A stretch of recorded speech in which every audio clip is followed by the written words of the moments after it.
yang lain. Pak Dharma. Rahim la yus'alu amma yaf'alu wa hum yus'alun. Apa yang dikerjakan Allah, ya, Dia Allah tidak ditanya tentang apa yang dikerjakan, tetapi merekalah yang akan ditanyai. Jadi kita kalau melihat ayat ini, kita kembalikan lagi kepada Allah. Itu hak Allah. Kapan Dia mau mengkonfirmasi, itu di luar wewenang kita. Kita tidak boleh menggugat, intinya ya, menggugat Allah nggak boleh. Karena ayatnya kan sangat jelas di situ dikatakan la yus'alu amma yaf'alu wa hum yas'alun. Dia Allah tidak ditanya tentang apa yang dia kerjakan. Allah tidak punya pertanggungan jawab kepada makhluk. Enggak, apapun yang Allah kerjakan makhluk nggak boleh menuntut. Allah tidak tergantung kepada makhluknya, tidak ada urusan. Apa yang dia kerjakan nggak ada urusannya gitu loh. Tetapi kita yang mempunyai pertanggungjawaban kepada Allah. Apa yang kita kerjakan, ya, itu akan ditanyai oleh Allah Subhanahu wa taala. Begitu Ustadz Wafi, kira-kira gimana Ustadz? Monggo Ustadz. Jadi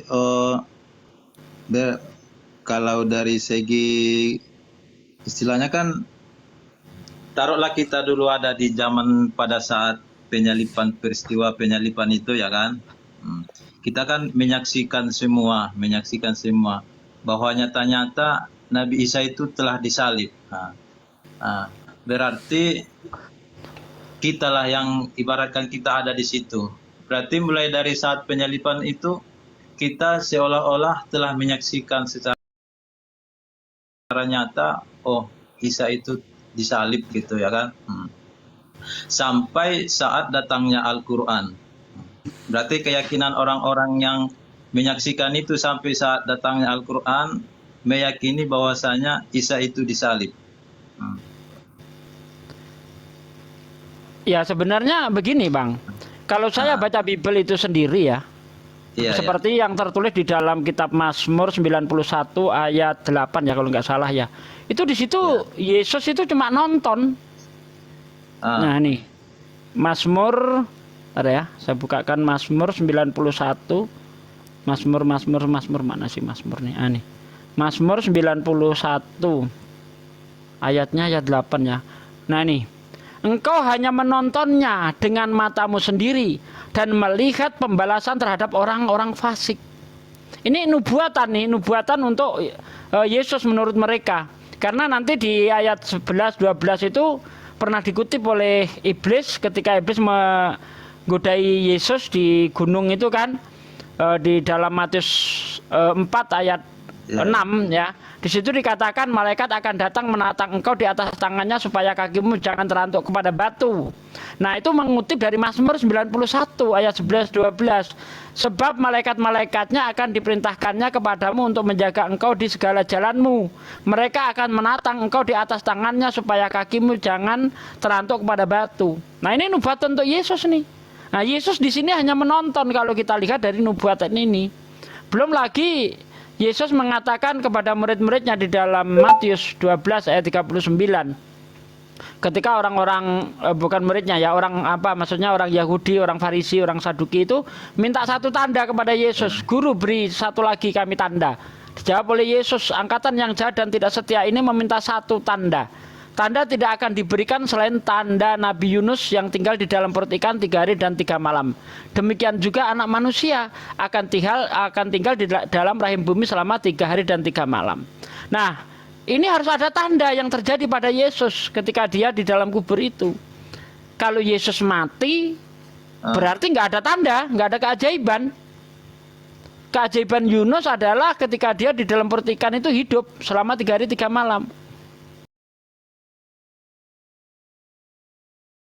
Nah, demikian juga Yesus harusnya dia hidup di dalam perut bumi selama 3 hari dan 3 malam. Kalau dia mati, nggak terjadi keajaiban apa-apa. Nah, kalau dia itu Bang Nandar Ahijah naikin. Ya, kalau dia hidup, ya maka tidak ada penyalipan. Karena tidak ada ceritanya orang disalib itu tidak mati. Dan orang yang disalib mati itu paling cepat 3 hari. Sementara Yesus hanya 3 jam. Makanya Pilatus heran. Ketika katanya Yesus sudah mati, heran dia. Karena tidak pernah ditemukan ada kasus orang disalib mati dalam waktu 3 jam, nggak ada. Paling cepat 3 hari. Memang fakta-fakta yang saya baca di Bible ini menunjukkan Yesus tidak mati. Belum lagi nanti ketika dia yang katanya bangkit ya, yang katanya bangkit dari kematian, dia menemui para murid. Dalam Lukas 24 ayat 36 sampai ayat 43 itu. Para murid menyangka Yesus itu hantu. Ya, mereka ngeri. Para murid menyangka Yesus itu hantu. Lalu Yesus ngomong, "Ada apa dengan kamu? Ini aku sendiri. Lihatlah tangan dan kakiku, rabalah. Karena bagi roh tidak memiliki daging dan tulang." Belum percaya, Yesus ingin membuktikan sekali lagi, "Adakah kau makanan?" Lalu para murid memberi makan ikan goreng. Nah, menurut Yesus, orang yang bangkit dari kematian itu dia harus berupa roh. Itu tertulis di dalam Lukas 20 ayat 36.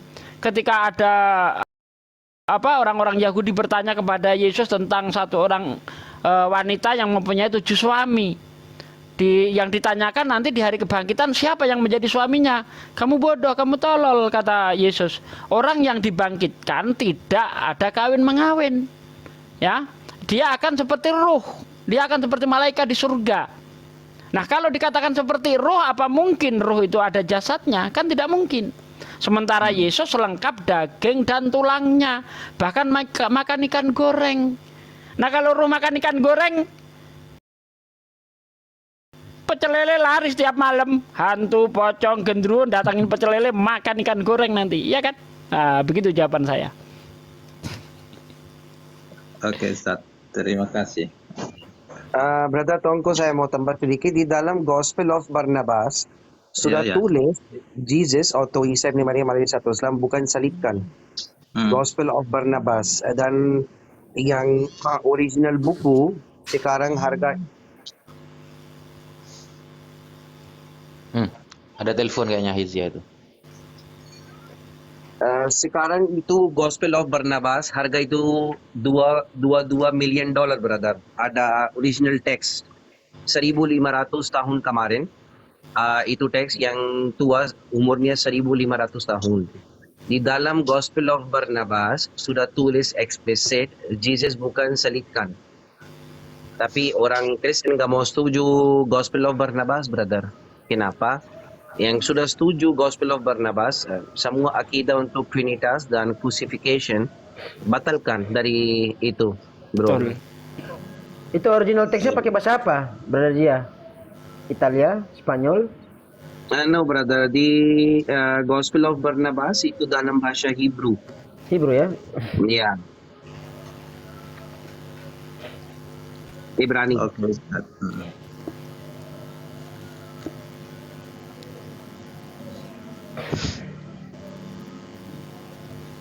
Jadi Ustaz, terima kasih jawabannya. Iya, sama-sama, Bang. Ya. Lanjut diskusinya.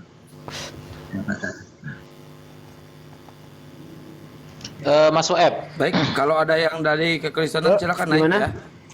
ya. penamaan Jesus itu sudah benar gak sih?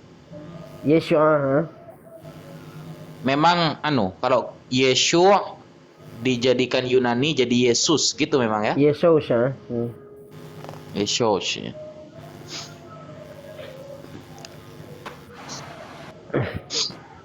Bukan Yezeus gitu, Yezeus bukan, gitu. bukan. Iosus, kalau tulisannya Iosus. Gampangannya Yesus gitu Ustaz ya. Kan kayak Iosus. Yesus. Dari mana Ustaz dapat itu? Yesus. Iya, tulisannya memang Iosus dia. Oh gitu. Yang penting Iya. jangan dipanggil yogurt. Kalau yogurt bahaya. Betul kan, Ep? Tulisannya Iosus kan? Yesus. Bukan pakai Y, Bukan. Iota. pakai I dia. Yesus ya. Cuma I orang sana bacanya kan Y. Ye. Gitu. Cuma tulisannya I, Iosus gitu. Ya masih ngena-ngena juga sih Yosus, Isau, Isa, Yosua. Masih apa? Masih ngena-ngena dikit lah. Ayahnya Yustus namanya siapa, Ustaz Sugi? Itu kan dikatakan di dalam Kolose 11 ayat 4 ya kalau nggak salah ya. Justus. Yustus yang dari Yesus. Kolose 11 kalau nggak salah seingat saya sih. Ya, ayahnya namanya Yesus berarti ya. Wih, Koten punya anak. Gimana sih? Iyalah. Kan Tuhan Maha Kuasa. Masa Tuhan tidak bisa punya anak gitu nanti kalau mereka. Terus istrinya siapa? Istrinya Magdalena. Oh. Waduh. Suka-suka Tuhan lah mau ngapain. Kan Maha Kuasa kata Oten. Itu kan making love dong. Tidur di Ketika perahu kita- aja bisa. Ketika kita mengatakan bahwa Allah Subhanahu wa taala mustahil menjadi manusia karena Allah sudah mengklaim laisa kamitslihi syai'. Di dalam Ayub juga diterangkan tidak ada yang bisa sama seperti Allah, seperti Tuhan. Nah, lalu ketika Tuhan itu ingin menjadi manusia, orang Kristen bilang, "Loh, kan Tuhan Maha Kuasa. Ya terserah dia lah mau jadi manusia." Nah, tapi setelah diklaim Tuhan punya anak atau diklaim Tuhan punya istri, mereka langsung bergegas mengatakan, tidak mungkin, mana itu kan katanya. Loh, menjadi manusia aja bisa kok, apalagi punya anak sama punya istri. Gitu ya. Ya, Wih, Tuhan punya anak. Berarti ntar kalau misalkan bapaknya meninggal, jadi jabatan Tuhannya turun ke anaknya dong. Iya, kayak dinasti turun temurun. Berarti Yesus jadi Tuhan dong. ya dinasti ketuhanan ya, Dinasti ketuhanan itu. Waduh. bukan dinasti warrior ya.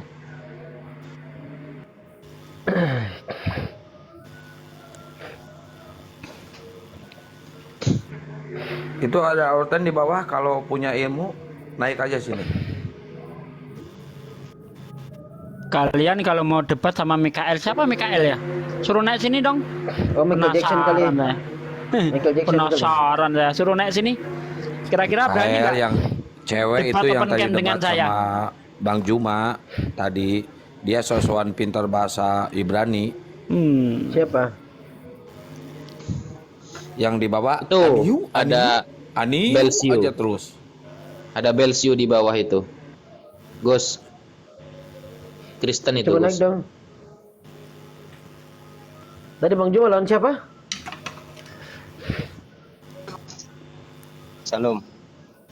Belsiu, ayo langsung Belsiu, ikuti saya, asyhadu. Kamu ini. Bless you agama Kristen. Iya, Kristen Ali. Bel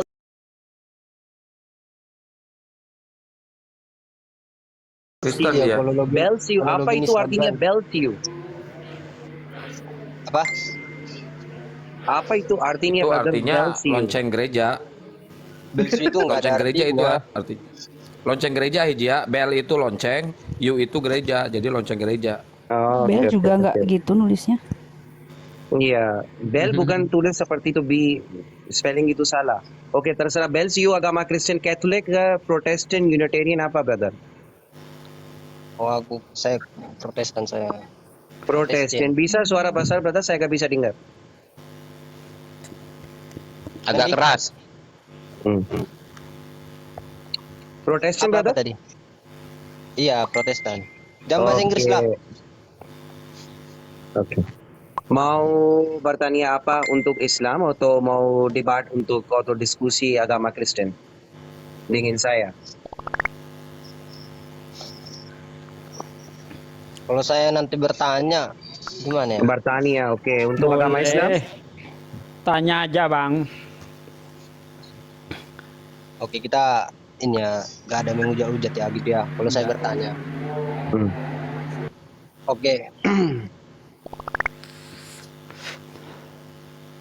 Suat, batu suat kah? Andres? Iya ya. Nah, batu suat itu. Aswad, batu aswad gimana? Batu yang menghapus dosa itu loh. Batu yang menghapus dosa itu yang di Mekah sana. Kenapa itu dikeliling-kelilingi? Dicium. Katanya bisa Dia bertanya tentang batu Hajar Aswad, akhi Zia. Mm-mm. Kenapa batu Hajar Aswad itu bisa menghapus dosa katanya? Siapa yang cerita? Ini Belsiu bertanya. Itu Ada hadis. hallucination, brother. Gak ada hadis seperti itu. Kasih Kenapa hadis, batu brother. itu? Kan kita lihat kan batu itu dikelilingi terus dicium. Katanya bisa Brother, menghapus orang dosa. Muslim cium Hijri Aswad. Kenapa? Itu sunnat Rasulullah Sallallahu Taala Alaihi Wasallam. Khalas. Yang cuci dosa itu dari Allah Subhanahu Wa Taala, bukan dari Hijri Aswad. Bukan dari batu itu. Bukan bro, yang orang yang kamu lihat cium atau mau pegang Hijri Aswad itu sunnat Rasulullah, the way of the Prophet Muhammad Sallallahu Taala Alaihi Wasallam. Berlawanan Itu dengan aja, bro. kan. Jadi gini, ada ustadz mengatakan, lihat aja nanti di TikTok itu. Bahwasannya Nah, batu Ustaz bukan itu Ustaz batu bukan itu- Nabi. Orang Islam cerita kalmah la ilaha illallah Muhammadur Rasulullah, bukan cerita la ilaha illallah Ustaz Rasulullah. Nauzubillah. Iya betul, Iya, setuju. maksud Setuju. saya kayak Apa itu gini, Ustaz? bro. Yang Ustaz Saya justru- itu sesuai Brother Bless, dengar saya. Di dalam agama Islam itu eksplisit cerita untuk masalah akidah. Ustaz yang cerita sesuai Quran dan hadis sahih bisa ambil. Tapi Ustaz yang cerita bukan sesuai dengan Quran dan hadis dalam masalah akidah, agak boleh ambil, brother. Islam itu bukan punya satu orang, yang Ustaz tidak punya Islam, brother. Bukan hak milik Islam. Semua itu orang hak milik Islam. Islam itu untuk semua orang. Apa yang tulis eksplisit di dalam Quran dan hadis sahih, Quran, hadis, ijma dan qiyas, itu 4 prinsip untuk dalam Islam. Oke? Apa yang orang cerita sesuai Quran dan hadis, ambil, brother. Tidak cerita sesuai Quran dan hadis, tidak mau ambil. Gini, dengar. Sekarang saya mau bertanya, Ustadz yang cerita seperti itu, cium Hijri Aswad sudah cuci dosa. Di mana tulis seperti itu? Ada hadis sahih? Jadi gini, saya kan nggak tahu ke sana. Kamu kan udah menjelaskan. Gak apa-apa, brother. berarti, Gak apa-apa, ya brother. kan? Banyak, dengar saya. Boleh saya jawab sedikit? Saya nggak bisa juga Brother Sugi, framing. 1 menit saya Soalnya tambah nanti nggak kamu tahu tambah juga lagi, kan. brother Sugi. Ya silakan. Brother Bells, banyak orang di dalam agama Islam cerita itu macam-macam, ya kan? Ada orang seperti itu dosa juga. Ada orang Muslim minum alkohol, zina, prostitusi, ambil sogo, bohong, ada. Tapi itu bukan artinya Islam yang kasih izin untuk dosa seperti itu. Islam cerita eksplisit di dalam Quran dan hadis sahih. Untuk minum alkohol itu dosa. Tapi orang Muslim mau kerja, silakan. Itu konsekuensi pribadi, bro. Ya, ya. Ada yang Ustadz mau cerita seperti itu, pertama ambil dalil di mana itu dalilnya dalam Quran dan hadis sahih. Di mana tulis seperti itu. Nah, baru yang Nggak tahu, lanjut, brother, oke? Ya, ya, ya. Iya. Oke, boleh saya nambahin sedikit ya. Mengenai mengelilingi batu, itu bukan hanya diajarkan di Islam, itu sudah diajarkan oleh para nabi. Seperti contoh kalau kita lihat di dalam Mazmur 26 ayat 6. Aku membasuh tanganku, tanda tak bersalah, lalu berjalan mengelilingi mezbahmu ya Tuhan. Anda tahu mezbah? Mezbah itu Mezbah? Mezbah itu sebuah batu, ya seperti batu gitu. Nanti fungsinya untuk persembahan korban. Nanti mezbah itu dilumuri darah, dilumuri lemak dan sebagainya. Benar, Ya. benar. Benar kan? Hmm. Nah, itu Ya, dia itu mengelilingi batu juga itu, Daud. Di dalam Mazmur 26 Ya, ayat 6. adat mereka memang. Iya, memang. Nah, itu Tradisi adatnya. di sana. Iya, para nabi mengajarkan itu. Dan Islam juga menjalankan itu gitu ya. Kemudian mengenai menghapus dosa, kalau di Islam taruhlah argumen Anda itu benar yang Anda sampaikan ini dalam tanda kutip ya. Ya, bahkan di dalam kitab Anda kotoran sapi bisa menghapus dosa. Nah, kaget kamu. Di mana itu Nggak tertulis? kaget. Ya, Nggak kaget, itu nggak memang kaget. cerita di sana. Iya. Waktu peperangan kalau nggak salah. Bukan. Itu apa namanya kalau kita lihat di dalam Keluaran 29 ayat 14. Tetapi daging lembu jantan itu, daging dan kotorannya, kulit dan kotorannya haruslah kamu bakar dengan api di luar kemahmu sampai habis. Itulah korban penghapus dosa. Bukan. Itu waktu Baca peperangan. ayatnya, jangan dibilang bukan dulu. Coba Dibaca. baca dulu judulnya apa? Ya, tetapi daging lembu jantan itu, kulit dan kotorannya haruslah kamu bakar sampai habis di luar kemahmu. Itulah korban penghapus dosa. Kok bukan Coba baca, apanya? Pak. Coba baca Bapak dulu judulnya apa situ? Bentar, itu tadi Itu saya- judulnya versi PS Persija. Nggak, saya belum buka Alkitab ya, saya buka dulu ya, bentar. Keluaran 29, bentar. 29 ayat 14. Nah, ini kalau kita lihat judulnya, panjang banget di atas, mengenai pentahbisan Harun dan anak-anaknya. Itu nggak ada konteksnya dengan perang, bukan. Ya, ini mengenai penyucian Harun dan boleh, anak-anaknya. Enggak, temanku mau kusuruh dibukakan. Soalnya aku tahu juga itu ceritanya. Iya. Dan harus diperintahkan ke kami tuh. Beda perintah. Itu kan perjanjian Musa dengan Tuhan, perjanjian lama. Iya, yang saya bilang kan tadi apa? Di kitabmu gitu loh. Di kitabmu itu ada penghapusan dosa pakai kulit sapi dan kotorannya. Nah, kalau di Islam, taruhlah yang kamu bawa itu benar dengan batu, mencium batu. Taruh itu argumenmu benar gitu. Ribut masih bujangan. Dupur lempar-lemparkan kepalanya. Ribut kan. Apa itu? Lanjut. Udah saya jawab dah. Apalagi yang mau ditanyakan? Gini, masalah poligami kan aku gak ini ya. Ibaratnya Bapak kan menjelaskan, saya kan bertanya supaya Belsio, masalah apa yang- poligami, tunggu dulu brother. Masalah poligami tidak ada koneksi dengan masalah monotheism dan polytheism. Pertama agama Islam dan agama Kristiani, masalah pertama itu bukan poligami bro. Masalah itu pertama monotheism dan polytheism. Tuhan itu satu, lebih dari satu. Cerita untuk ini brother. Yang orang punya 4 istri, 3 istri, 2 istri, ini tidak ada yang koneksi dengan akidah.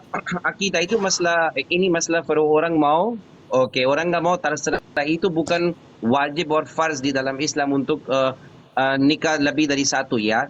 Masalah asli kamu gak mau cerita, masalah asli apa dalam agama Islam dan Kristen, apa kontradiksi.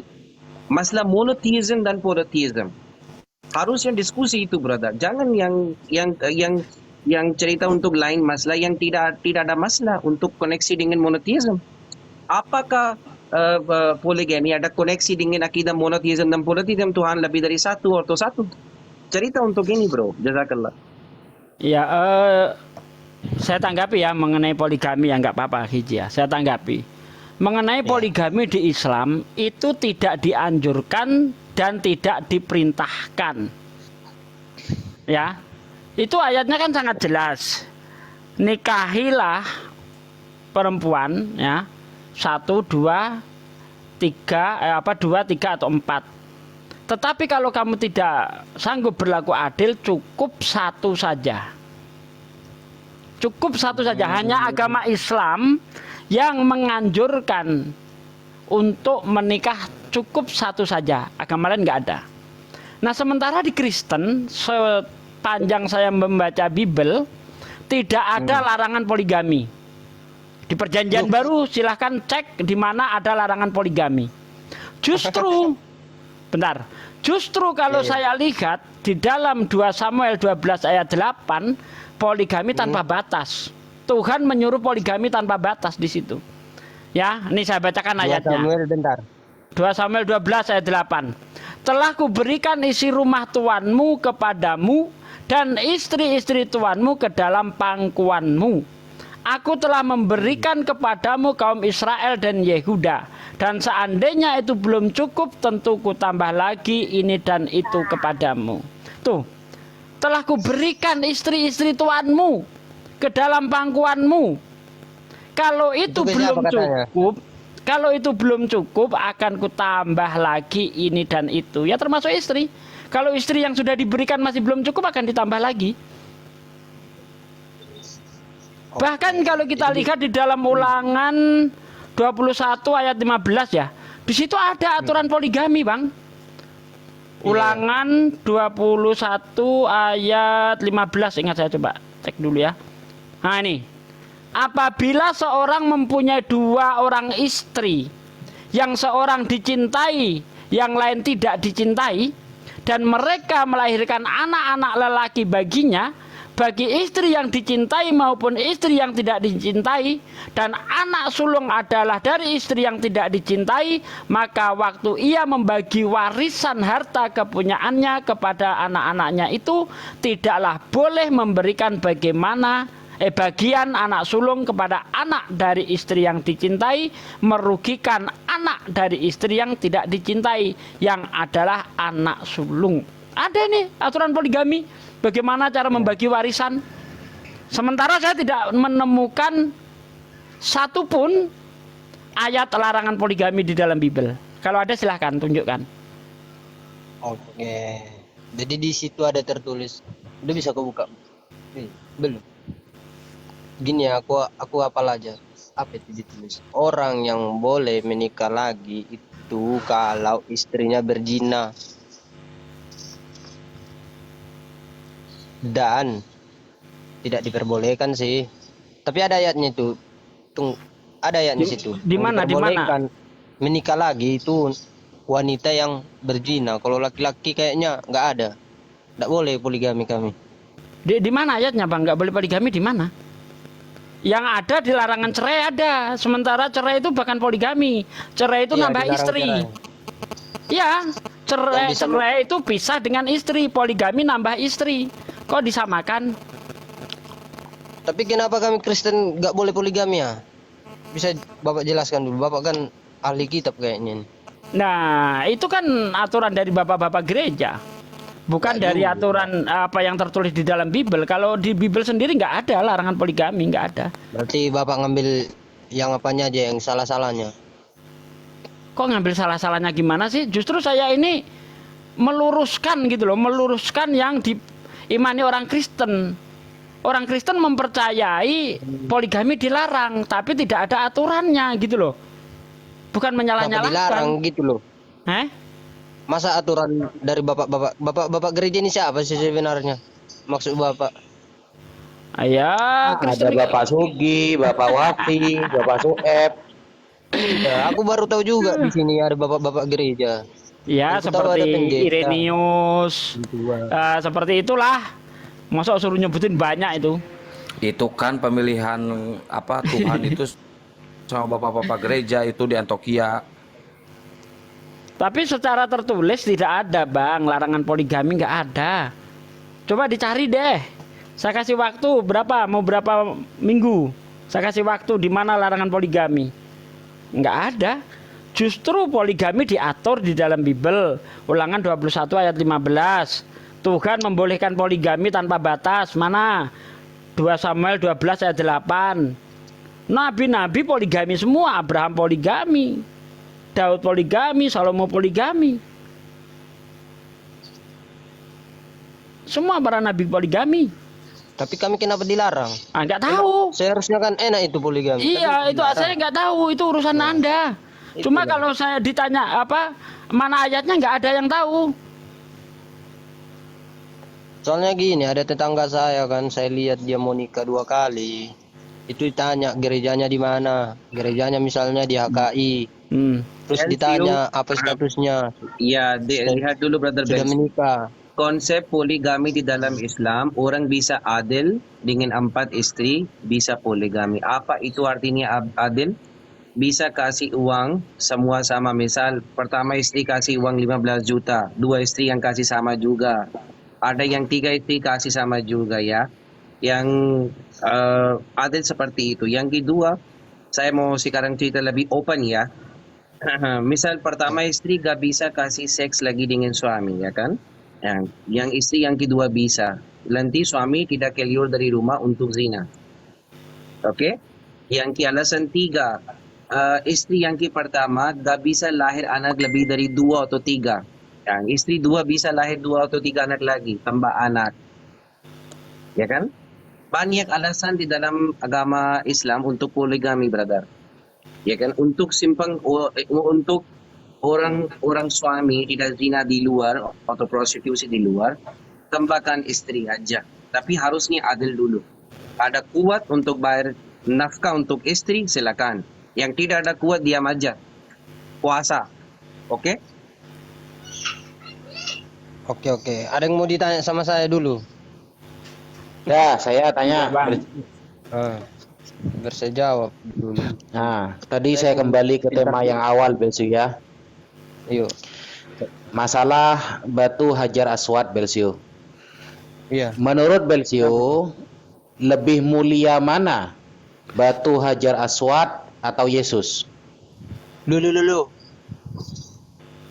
Ini mau mengajak berantem kita nih. Loh, pertanyaan saya, lebih mulia mana? Batu Hajar Aswad atau Yesus? Lebih mulia mana? Batu Hajar Aswad atau Yesus? Gitu ya? Iya. Ya jawab aja, Jawab, bukan Bang. ngajak berantem, Bang. Jawab aja. Oke. Jangan apa? Jangan Saya kan sensitif. Kristen. Ya, jangan Lebih sensitif. mulia Yesus. Nah, silakan Bukan. aja. Ya, Lebih terus? mulia Yesus. Lebih mulia Yesus. Ya, tanpa Padahal terkecuali Yesus ya. itu gini, Bang. Yesus itu kan batu yang dibuang oleh tukang bangunan gitu loh. Makanya bagi saya ya, Yesus itu lebih rendah daripada karena batu Hajar Aswad itu batu dari surga, Bang. Kalau Yesus kan batu yang dibuang sama tukang bangunan gitu loh. Batu penjuru ya. Percaya nggak, Bang Belsio? Ya enggak lah, Bang, ini premium. Matius 21 ayat 42, Bang. Coba Anda baca, Bang. Coba Matius 21 Ntar dulu, Ustaz. 42. Ntar dulu, Ustaz. Biar kena anunya, Ustaz. Ya. Oke. Sampean percaya nggak kalau Yesus itu batu yang dibuang oleh tukang bangunan rumah subsidi ya? Yesus itu manusia. Batu, kitab kamu yang bilang batu loh. Kisah para Rasul 4 ayat 11. Coba baca. Mungkin ada yang Tunggu salah dulu, mengerti. Ustaz. Aduh. Nggak kan. Iya, silakan. Duh. Lanjut, Ustaz. Lanjutlah. Iya, lanjut Ustaz Wabi, lanjut. Saya Udah, hanya lanjut, ngerti ayatnya sudah, aja. sudah.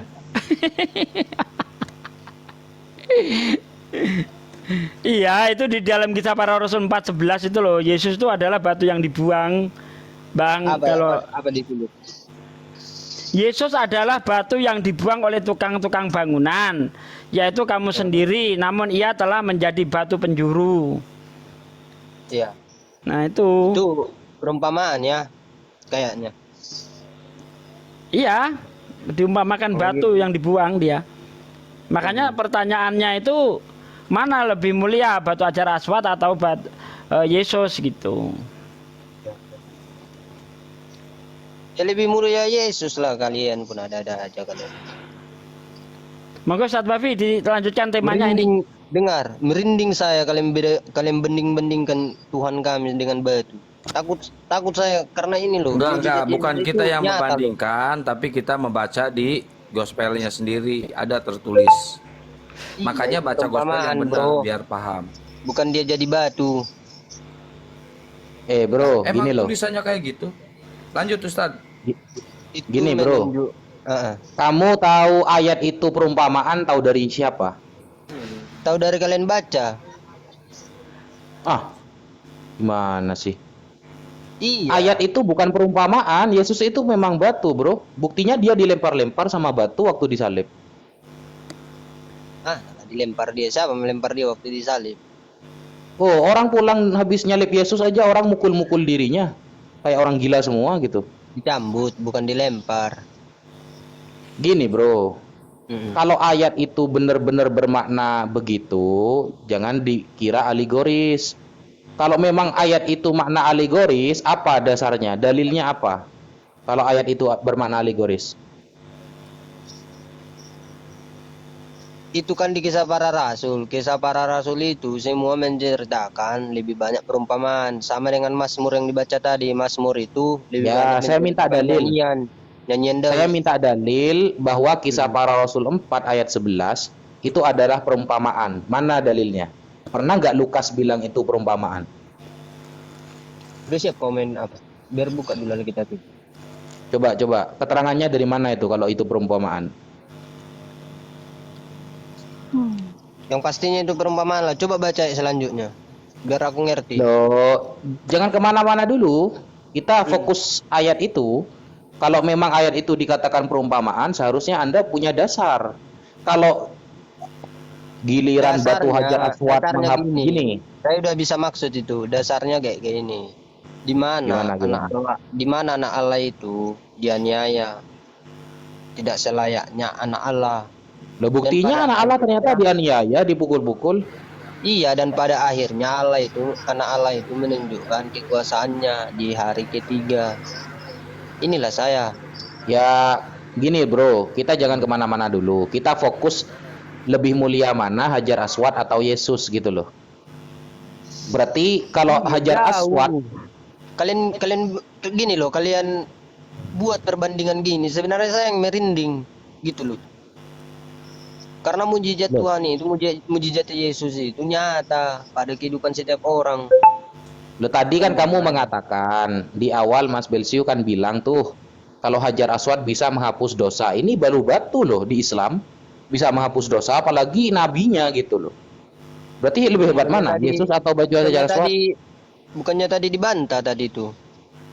Dibantah Pak apa ini? Siapa? Nah, gitu Mas Belsiu. Kalau kamu memandang batu Hajar Aswad bisa menghapus dosa sebagai Hajar Yamani nantinya, itu Anda maknai secara literal, tapi kenapa ketika Yesus dianggap seperti batu, kamu memaknai secara alegoris? Kan tidak fair namanya. Loh.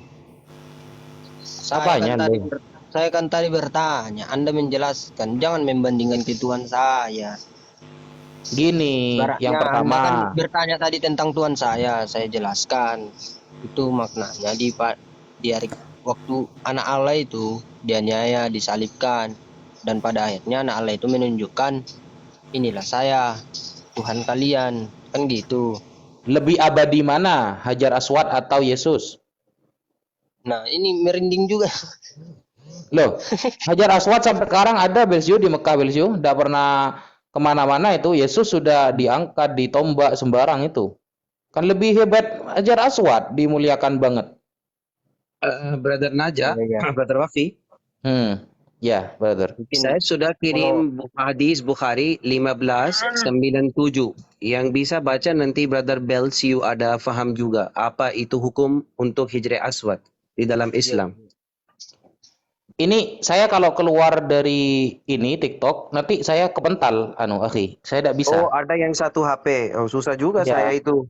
Saya juga satu Bagaimana HP. itu? Makanya nunggu teman saya buka. Ada yang orang bisa buka Bukhari hadis 1597? Hadis Bukhari nomor berapa?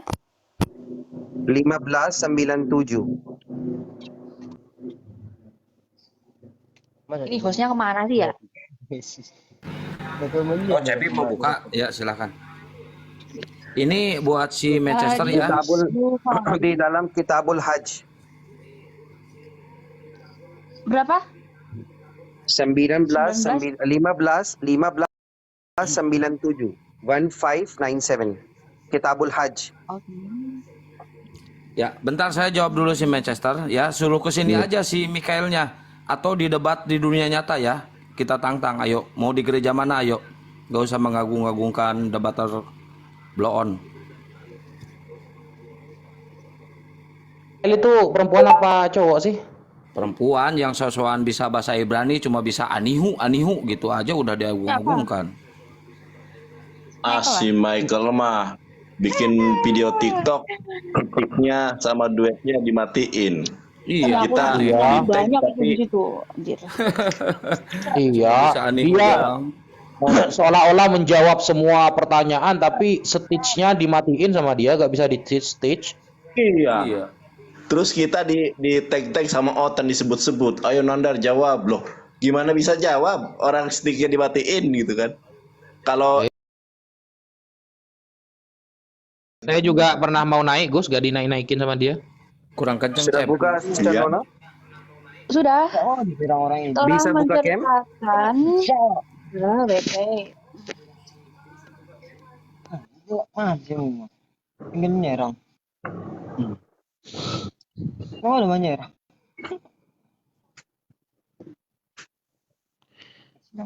Saya mau bilang cowok kayak cewek, mau bilang cewek ya potongannya cowok, kata saya.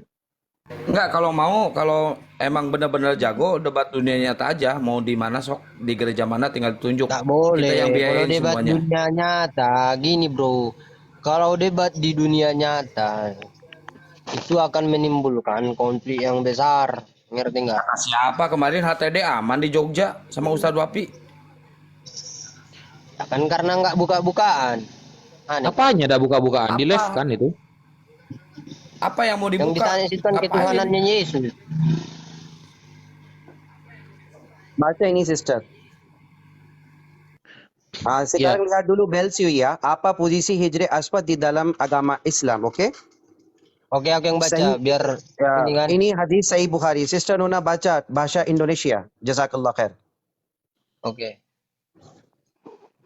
Telah menceritakan kepada Mananya? kami Muhammad bin Katsir, Diam. telah mengabarkan kepada kami Sufyan dari Al-Amashi, dari Ibrahim, dari Abis bin Robiah, dari Umar bahwa ia datang ke Hajar Aswad, kemudian menciumnya dan berkata, sungguh aku mengetahui bahwa engkau hanya sekedar batu yang tidak bermanfaat dan tidak membawa mudarat.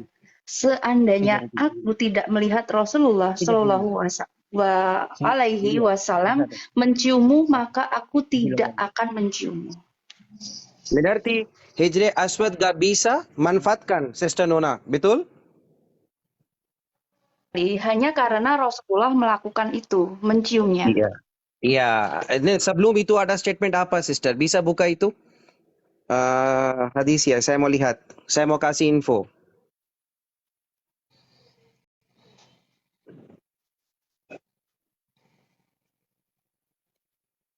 Tak nih. Ya kejarang puang. Kamu nggak ada.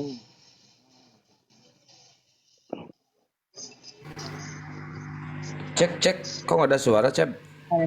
Yuk. Buka apa?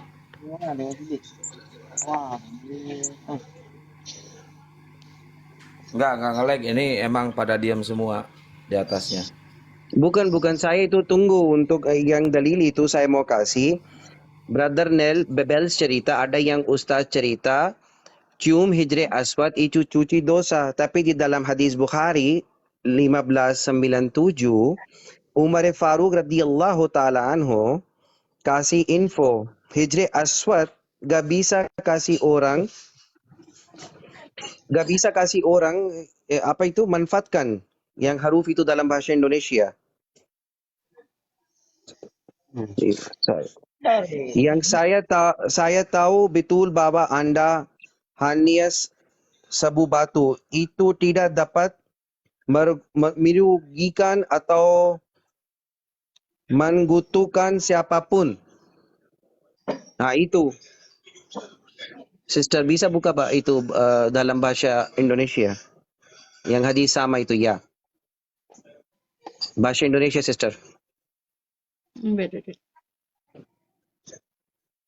Iya.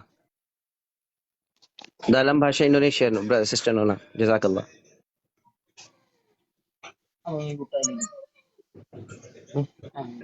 Tunggu bentar, kalau